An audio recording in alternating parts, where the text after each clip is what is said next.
সফলতা পাওয়ার আগে প্রত্যেককেই ব্যর্থ হতে হয়, তাই তুমিও এটিতে অভ্যস্ত হয়ে ওঠো। দিনের শেষে ব্যর্থতা তোমাকে বুঝতে সাহায্য করবে তোমাকে কোন পথে এগিয়ে যেতে হবে। তুমি যদি কখনো ব্যর্থ না হও, তাহলে এটা প্রমাণ হয়ে যায় যে তুমি ভালো কিছু করার জন্য সত্যি চেষ্টা করো।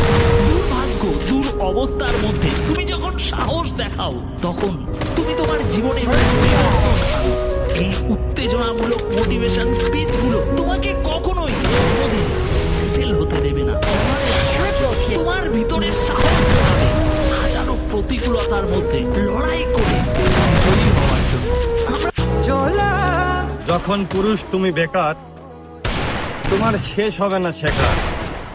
পরিবার, পরিস্থিতি কিংবা প্রিয়জন হয়তো বাস্তবতা ভেবেছে এই বেকারের হাত ধরে কি পড়বা কি খাবা। তবে আমি ছাড়া যদি দ্বিতীয় কারোর প্রেমে তুমি পড়ো, আমি অভিশাপ দিচ্ছি, সুখের অসুখে তুমি ছারখার হয়ে যাবে।